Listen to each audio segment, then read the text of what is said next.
Yeah.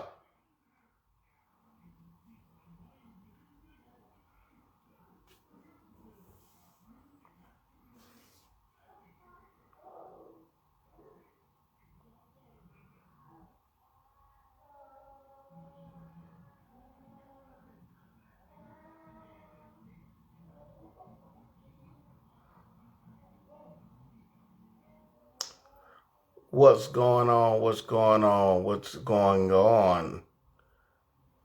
Greetings to everyone. What's going on? Thank y'all for tuning in. What's going on? What is going on? What is going on? Y'all know lately, man, just jumping on these lives and just wanted to make sure that, when I do jump on, man, I have something to say and something for you. Not that I didn't before. But just been having, so much stuff going on that, Brother Faith Music, what's up? So much stuff going on and things like that I just try to remain focused and keeping things in order. But hey, listen, man, I just want to jump on here and say, and you see the title of the message of the video, you have to know that you know what I mean. I want to just be able to just come on here and encourage all of you, man. Listen, you cannot allow, no matter what the circumstances are, no matter what's going on in the day and age in which we live, all of these things, I want you to just remember, man, the vision that you had and, all of the things that you inspired to do, the things that you have written down, all those things that you had thoughts, the ideas and all those things that you had before COVID, before 2019 or during 2019, 2020, 2021, all of the stuff going on. You have to continue to know, if you said that this was something that the Most High had given you a vision for your business, a vision for to write a book, a vision to do all of these things, you have to know without a shadow of a doubt that those things did not come to you, or those ideas did not come to you without the pandemic factored into the equation of the vision and the idea that the Most High had given you. What's going on, Benny Yahoo? What's going on, brother? How you doing? So you have to know that you know without a shadow of doubt, whatever that vision was. All of us that are on here, many that are watching now, many that are watching on YouTube, many that are watching on Facebook, we all know that there is something that the Most High had given us to do, regardless of all the distractions. The Most High does not give us ideas and does not place things into our heart, in our paths, whether they're people, whether there's jobs, whether there's ideas, whatever it is. He does not place all of those things in our path without factoring in everything. What do you mean? What do you mean? What do you mean, Apostle? What do you mean, Bishop? What do you mean, Moray? What do you mean, Pastor? What do you mean, brother? Simply the fact of the matter that the Most High called David to be king, right? He called him to be king. You don't think that the Most High had already factored in everything into the equation that would take place throughout David's path while being king, before being king, and all of that? You don't think that the Most High already knew and factored into the equation, but that did not stop him from becoming king. That did not stop the Most High from anointing him. All I'm saying is that just because there's a pandemic, people got stuff going on, the government is shutting down, they're arguing, the Most High had already factored all of that in when he decided to give you the idea or to call you to something that he called you to. Matter of fact, let me tell you something. He had already factored it in when he decided to send your ruach, your spirit, into your mother. Right? Doesn't matter how much or how your mom and your dad got together. There has to still be an element of the Most High in place to allow you to come forth into the earth. But you did not come forth in the earth without an idea. You didn't come forth in the earth without a plan. You didn't come forth into the earth without a calling. You didn't come forth into the earth without any of this. All of these things were factored in. He knew you would drop out. He knew that you would have a child out of wedlock. He knew that you would get on drugs. He knew that you'd be a prostitute. He knew that you'd be a drug dealer. He knew that you'd be an athlete. He knew that you'd be a bank robber. He knew that you'd be a stick-up kid. He knew that you'd be all of these things. But yet, that still was factored into the call. Because why? Because your end was greater than your beginning. So the Most High already factored these things in. So you have to know that you know that you know, especially when you testify and you say that the Most High have called you to do something. When you know that, you have to know that with all of your being, no matter what happens, no matter how many people turn on you, no matter how many people talk about you, no matter how many people come into your life, in and out of your life, it doesn't matter about any of that. The only thing that matters is that I know that I know that I know that I know that the Most High have called me to this. Now, let me tell you something here. Not only of the I know, but also the faith level into all of this, that you have to also understand this, that even those that are non-believers display the character of knowing that they know that they know that they know. This is the reason why business owners who don't even believe in God, they're not arguing over no name, they ain't arguing over no translation, they ain't even arguing over any of that. They don't even believe in God nor the book or anything that you're talking about. But one thing that they know, that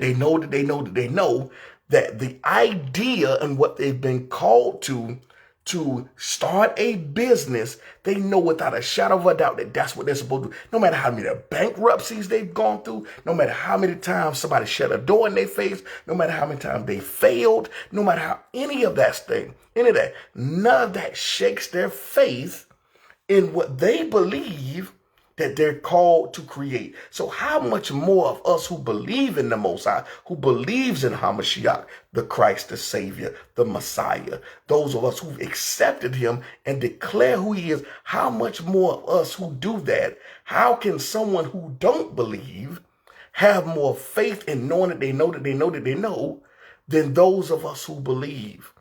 And know, and we should all know, we also know without a shadow of a doubt that these things have been factored in to my life, and it does not stop. The only person that can stop it from happening is you, not a devil, not anything. You're the only one that can stop what the Most High has placed in you. Why? By doing nothing. You say the Most High gave you an idea to write a book. It doesn't matter if it takes 15, 20 years for the book to come out, or 15, 20 for you to write the book. Just write. Just write. If you know that you know that you know that you know he called you that, just write. Just do it. I'm not talking to someone who think they know. I'm not talking to people who sit there and they're swaying. They don't reside in faith. I'm not talking to visitors of faith. No, I'm talking to brothers and sisters who know without a shadow of a doubt that their situation does not change how they pursue after the Most High. Their situation does not change how they continue to walk in what and who they believe, and know without a shadow of a doubt that he called you to this. This is what this is about. See, the element of this is, to be honest with you, Israel, these are the type of conversations that needs to be had. We having conversation about everything else. This is how you empower brothers and sisters, by talking to them, because giving them that injection they need to go for. All of us needed a boost. You know, they're talking about these boosters and all this other stuff. We all need this type. Because if you say that the Most High called you to this and that's what he called you to, some of us need that kick in the butt to get us going. Some of us need that. And guess what? It's nothing wrong with it. And I'll kick you in your behind as many times as you need me to if that's going to get you going. But there's nothing else can really truly matter when it comes down to the Most High calling you, and because you're the one declared that he called you to it. So if he did, then the evidence of that is your pursuit of it. I don't care what happened. The Most High say, look, I called you to do this. I've called you to apostleship. I've called you to be an overseer. If I called you all these things and you do it, I'm not going to force you to do it. If I called you to be an evangelist, I called you to be all these things, I'm not going to force you. Okay, he called you to be a teacher, but guess what? You still need preparation. He didn't just call you, say, okay, now just go teach. No, there's still a practical element to the spiritual call. You still need preparation. So guess what? He called you to write a book. So what do you need to do? Then that means that you need to do the research and talk to authors. Do your due diligence. Do your homework. Do your footwork. As they used to say back in the day, give God something to work with. A part of your faith isn't just believing, but a part of your faith is showing you believe through your actions. So guess what? Hey, he called me to start a business. He called me to start a ministry. He called me to do all this. Well, guess what? You're not going to get it just sitting around people. You're not just going to get it just listening to people, but not talking to someone who's successfully done it. You can talk to your homeboy and say, listen, I'm an artist. I do, rap music. Y'all heard the music I do, right? Well, guess what? I didn't always start out as being an MC.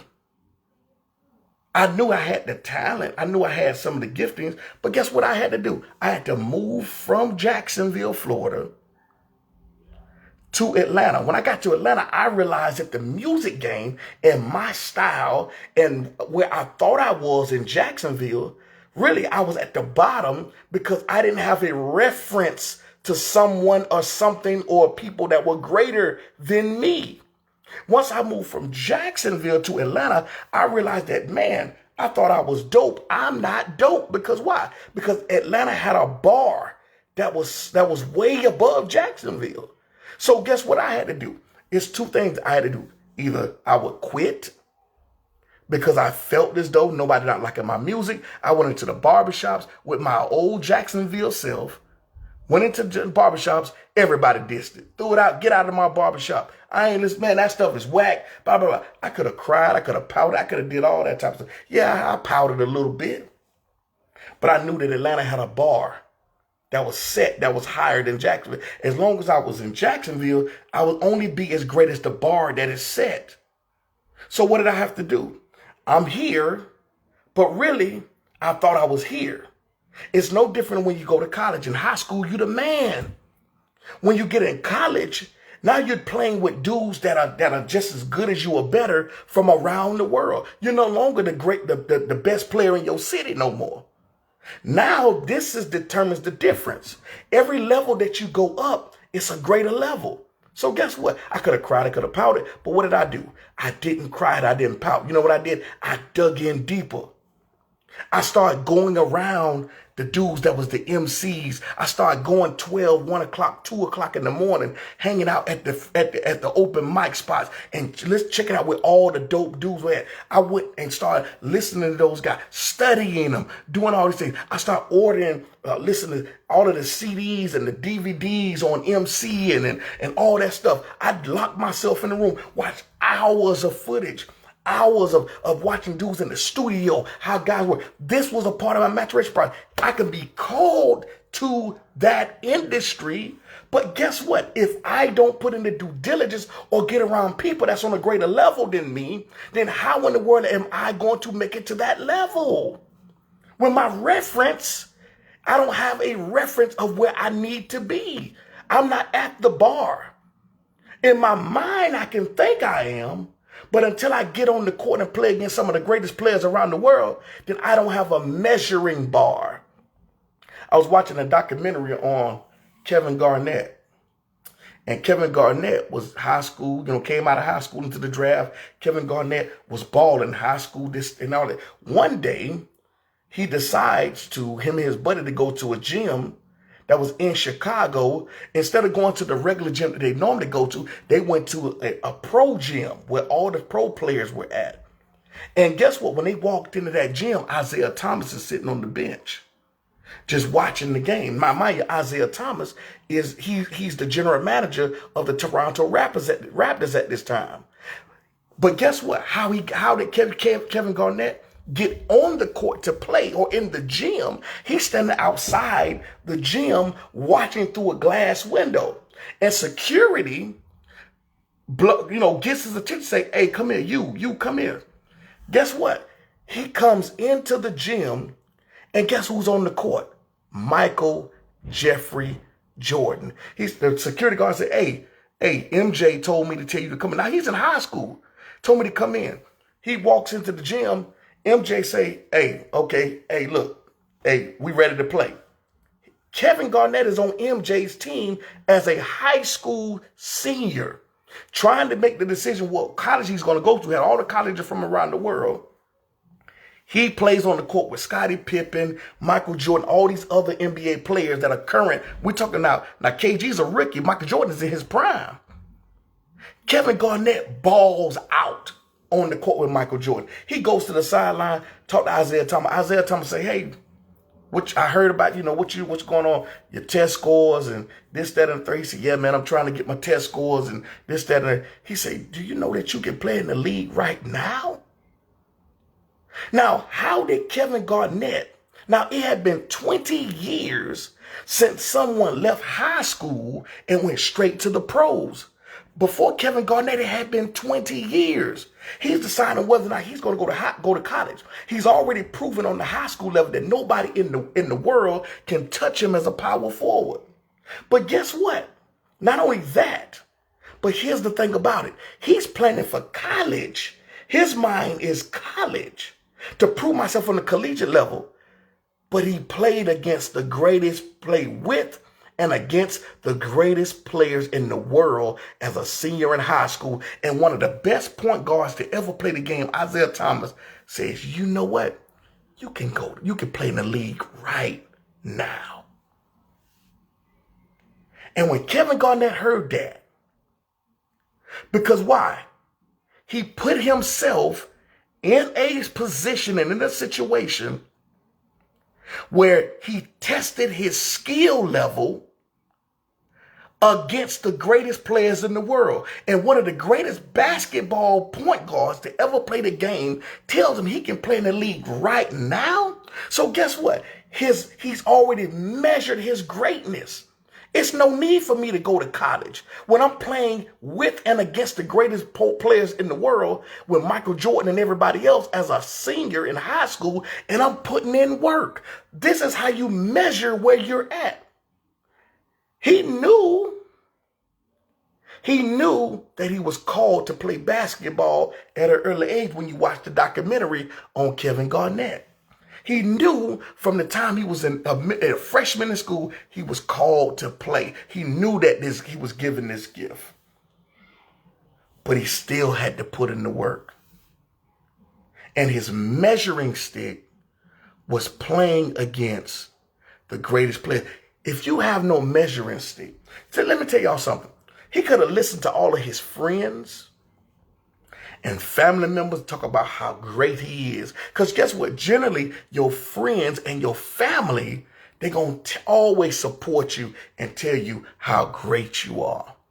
But when you get out here amongst folks who not your friends and who not your family, see, oftentimes we don't want to take the ridicule. We don't want to take the criticism, the constructive criticism from others, and we find ourselves pouting about it. And that's why most of us don't continue to walk in what we say the Most High called us to.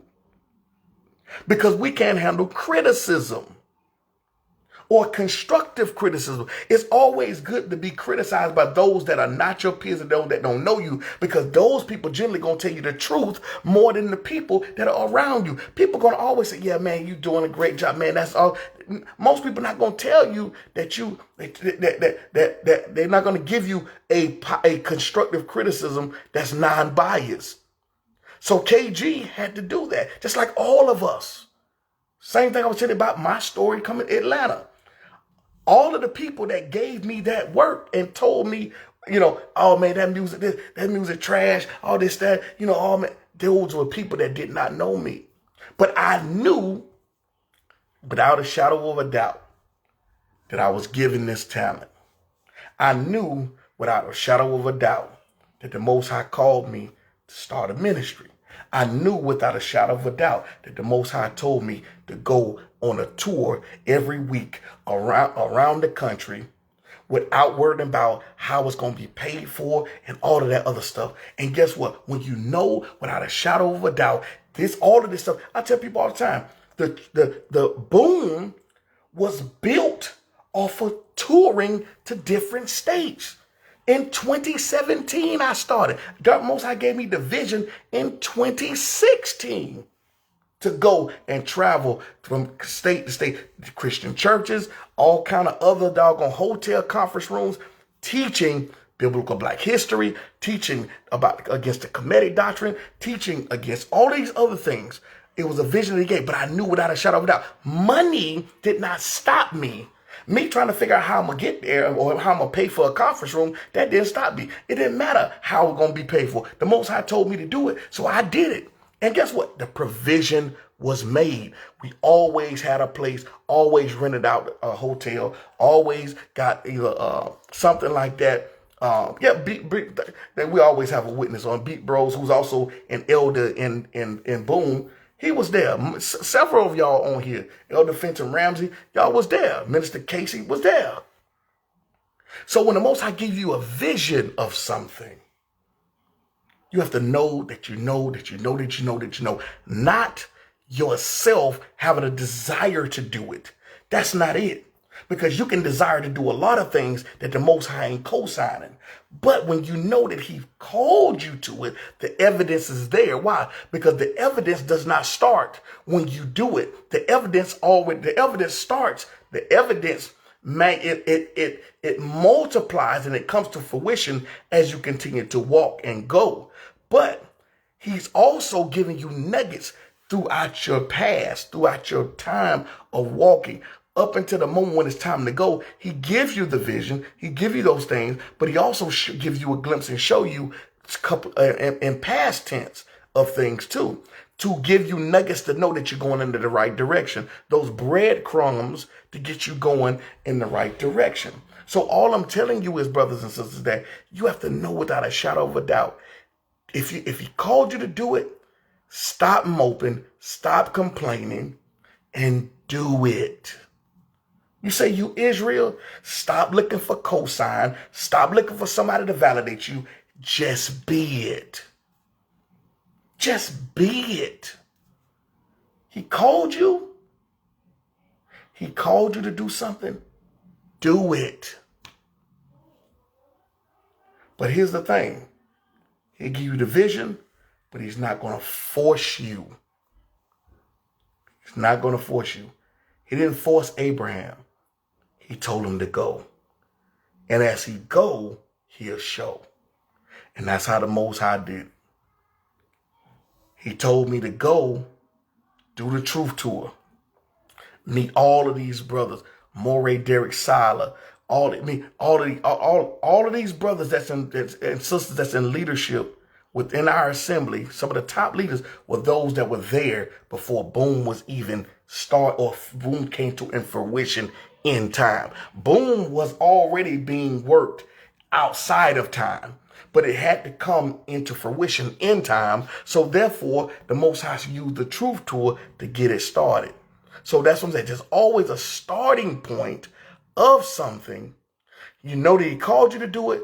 Boom, there it is. We walking in it. And as we continue to walk, the Most High continued to show. And it's no different than today. This is the reason why I'm confident. It's like he said, listen, boom gonna be here. We call it the boom effect. The boom effect gonna happen.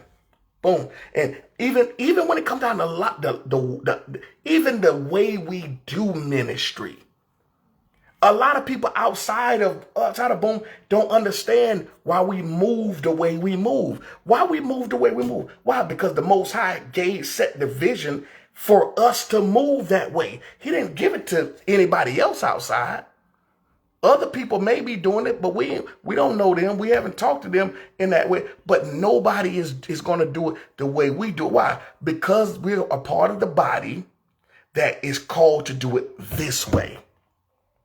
We're not called to do it your way or anybody else's way or however somebody else is doing it. That's where the Most High gave you the vision to do it. Okay, cool. He gave you the vision to do it that way, and you believe that that's what he did, then there's going to be evidence of that, which means there's going to be fruit. People are going to grow, and it's going to birth others. When the Most High in it multiplies.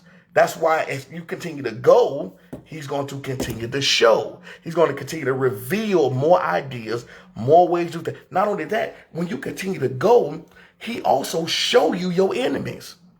When you continue to go, he also show you where not to go. See, that all of that obedience and knowing and walking in it, that comes with that. That comes, not only does the blessing come, but the protection comes too.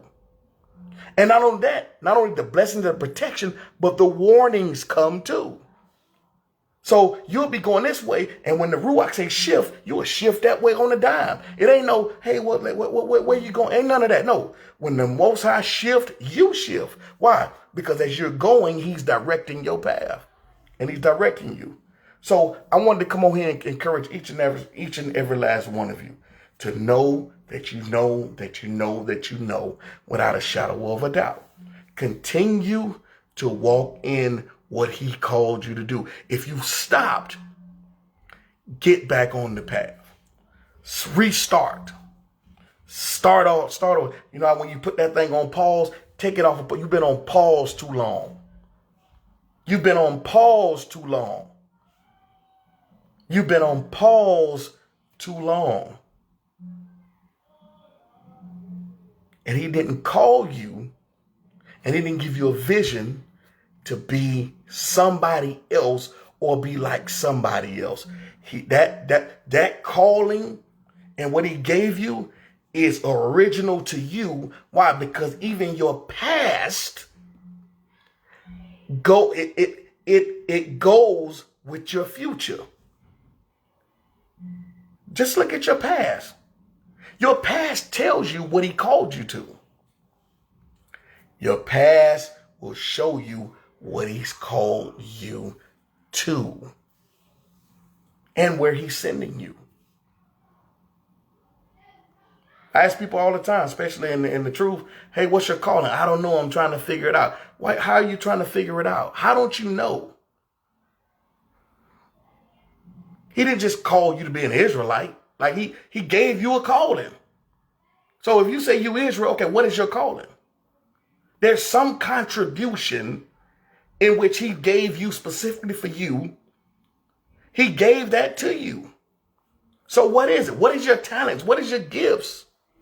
Well, I don't know. I'm trying to figure that out. Look at your past. Look at your past. Your past sets you on your path. So he pulled you out of this to leave you in a place of not knowing where you're going to go, not knowing your gifts, not knowing your talent. The Most High don't pull you out of something or change your life or turn you around or set you on the path to leave you with nothing and no direction. Oftentimes, many of us fight against the direction because we're too busy trying to go in the direction of somebody else. So we fight the direction in what he's calling us to because we're too busy trying to follow the populace. And the Most High he's not into a popularity contest. He's into a call contest. He's into calling you to something that's going to point people to him. So guess what? Even your calling and your gifts, all of that work together to point people to him. While you're in that process, you're still able to reach all types of people. But the problem is you got to get off of pause. You've been on pause too long. You've been stuck in a rut and in the same place too long, to the point to where your rotors, your brakes, your transmission, your belt, all of that stuff have gotten rusty. You need to you need to change your parts. You need to jack that car up, put it on a lift or something. You need to do what you got to do to get yourself out of the rut and start going back into the direction in which the Most High called you to. So I love you all. I want to encourage you, give you some form of encouragement. It was just on me today to just really just talk to you guys, and I really want to encourage you, because a lot of people have gotten stuck since all of this stuff has been going on. And as a matter of fact, our mind, we too busy worried about the stuff around us. That's another reason why we stuck on pause. You paused yourself to worry about the things going on around you, as though the Most High haven't factored all of that in, as though whatever's happening around you stopped what he called you to. I don't care what goes on around you. You still got breath in your body. I don't care nothing about no pandemic. I don't care about none of that stuff going on. Jobs, people shutting down, gas going up, all that stuff. The Most High already factored that in. He already knew in 2021 there was going to be a pandemic. In 2020, it was going to be a pandemic. And in 1999, he knew it was going to be a Great Depression. He knew all of this stuff throughout history, and it ain't stopped nothing. It has not stopped anything. That's why the just live by faith and we don't visit faith. Shalom to you all. Be blessed. Grace to you all. In the name of Yeshua HaMashiach, Jesus Christ. Amen.